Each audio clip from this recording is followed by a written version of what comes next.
Cerita ini kami sampaikan kembali berdasarkan pengalaman nyata seseorang yang kami kenal dengan nama samaran Lilis.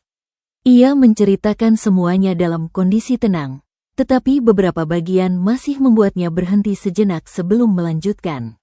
Sampai sekarang, menurut Lilis, ia tidak pernah benar-benar tahu siapa yang harus disalahkan. Atau apakah memang ada seseorang yang sengaja mengirim sesuatu ke rumahnya. Menurut Lilis, semua bermula ketika usaha sembako yang ia jalankan bersama suaminya mulai berkembang pesat. Lapaknya berada di salah satu sudut pasar tradisional yang cukup ramai. Awalnya hanya meja kayu kecil dengan beberapa karung beras dan rak sederhana. Namun dalam 2 tahun, pelanggan mereka semakin banyak. Harga yang mereka tawarkan sedikit lebih murah. Mereka juga melayani dengan cepat dan ramah. Keuntungan meningkat. Menurut Lilis, sejak saat itu suasana di sekitar lapaknya mulai berubah. Ada pedagang yang awalnya akrab menjadi lebih dingin. Ada yang menyindir bahwa tidak mungkin usaha kecil bisa berkembang secepat itu tanpa bantuan. Beberapa kali ia mendengar bisik-bisik saat melewati lorong pasar. Namun Lilis memilih diam. Ia percaya rezeki sudah diatur. Gangguan pertama terjadi bukan di pasar, tetapi di rumah. Suatu pagi, saat membuka pintu, Lilis menemukan tanah bercampur bunga layu tepat di depan ambang pintu. Awalnya ia tidak terlalu memikirkan. Ia mengira mungkin anak-anak iseng. Ia menyapu bersih semuanya. 2 hari kemudian, benda serupa muncul lagi. Kali ini tanah itu bercampur serpihan kaca kecil dan kain hitam yang terikat simpul. Menurut Lilis, saat melihatnya untuk kedua kali, hatinya mulai tidak tenang. Suaminya mencoba tetap rasional. Ia membuang benda itu tanpa banyak bicara. Namun malam itu, untuk pertama kalinya, Lilis merasakan suasana rumah berbeda. Udara terasa lebih berat. Lampu ruang tengah berkedip beberapa kali tanpa sebab. Anak bungsunya, yang biasanya ceria, tiba-tiba menangis sambil menunjuk ke arah dapur. Ia mengatakan ada ibu berdiri di sana. Lilis tidak melihat siapapun. Ia mencoba menenangkan anaknya dan menganggap itu hanya imajinasi. Namun kejadian demi kejadian mulai menyusul. Menurut Lilis, setiap menjelang maghrib, aroma tanah basah sering tercium dari arah dapur.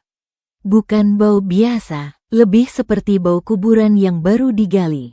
Bau itu datang tiba-tiba dan hilang begitu saja. Beberapa malam kemudian, suaminya mulai mengalami sakit kepala hebat. Rasa sakitnya seperti ditekan dari dalam tengkorak. Ia sampai harus duduk memegangi kepala berjam-jam. Obat pereda nyeri tidak banyak membantu. Pemeriksaan di klinik tidak menunjukkan apapun yang serius. Namun sakit kepala itu datang hampir setiap malam. Menurut Lilis, gangguan berikutnya lebih jelas terdengar. Suatu malam sekitar pukul 2, ia terbangun karena mendengar suara seperti langkah berat di atas atap. Bukan suara hewan kecil. Langkah itu teratur dari ujung ke ujung, seolah ada seseorang berjalan perlahan di atas genteng. Suaminya keluar membawa senter. Tidak ada apapun, namun suara itu terdengar lagi malam berikutnya. Dan malam berikutnya, anak bungsunya mulai sering demam tanpa sebab. Demam tinggi yang muncul menjelang tengah malam dan turun menjelang subuh. Dokter mengatakan kemungkinan hanya infeksi ringan. Namun demam itu selalu kembali pada jam yang hampir sama. Menurut Lilis, satu kejadian membuatnya benar-benar yakin bahwa ini bukan sekadar kebetulan. Suatu sore saat membersihkan halaman, ia menemukan bungkusan kecil tertanam di tanah dekat pagar. Kain hitam diikat dengan benang merah. Hatinya langsung berdebar. Ia memanggil suaminya. Ketika bungkusan itu dibuka, di dalamnya terdapat tanah, beberapa helai rambut panjang, paku kecil berkarat, dan potongan kain putih. Lilis mengatakan tangannya langsung gemetar. Suaminya membawa benda itu ke seorang ustaz yang dikenal warga sekitar. Menurut ustaz tersebut, benda itu tidak wajar. Ia menyarankan agar rumah sering dibacakan doa dan usaha mereka lebih dijaga secara spiritual. Beberapa hari setelah itu, Suasana rumah terasa sedikit lebih ringan. Namun hanya sementara. Menurut Lilis, gangguan paling menakutkan terjadi sekitar 2 minggu kemudian. Malam itu suaminya terbangun sambil terengah-engah. Ia mengatakan ada seseorang duduk di ujung tempat tidur. Sosok perempuan dengan rambut panjang menutupi wajah. Tubuhnya membungkuk dan diam. Lilis menyalakan lampu. Tidak ada siapapun, namun suaminya berkeringat dingin. Sejak malam itu, suaminya mulai muntah secara tiba-tiba. Muntahannya bukan hanya cairan biasa. Beberapa kali terdapat cairan hitam pekat bercampur butiran kecil seperti pasir. Hasil pemeriksaan medis kembali normal. Dokter tidak bisa menjelaskan penyebab muntah itu. Menurut Lilis, ia mulai kehilangan tenaga secara mental. Ia tidak lagi bisa tidur nyenyak. Setiap suara kecil membuatnya terbangun. Setiap malam terasa panjang. Gangguan berikutnya lebih agresif. Suatu dini hari, sekitar pukul 3, Lilis terbangun karena merasa ada yang berdiri di samping tempat tidurnya. Ia membuka mata perlahan. Menurut Lilis, dalam cahaya redup dari luar jendela, ia melihat siluet tinggi berdiri tepat di sisi ranjang. Rambutnya panjang terurai, wajahnya tidak terlihat jelas. Sosok itu diam, tubuh Lilis tidak bisa bergerak. Ia mencoba membaca doa dalam hati. Beberapa detik yang terasa sangat lama itu akhirnya berakhir ketika sosok tersebut perlahan menghilang seperti bayangan yang ditelan gelap. Namun sejak malam itu, kondisi suaminya semakin memburuk. Ia menjadi lemas hampir sepanjang hari. Nafsu makannya hilang, wajahnya pucat. Beberapa kali ia mengeluh merasa seperti ada beban berat di dada. Lilis mengatakan ia akhirnya mendatangi seseorang yang dikenal sebagai orang pintar di luar kota. Orang itu mengatakan ada kiriman yang ditujukan pada usaha mereka. Katanya, ada pihak yang merasa tersiingi dan tidak rela.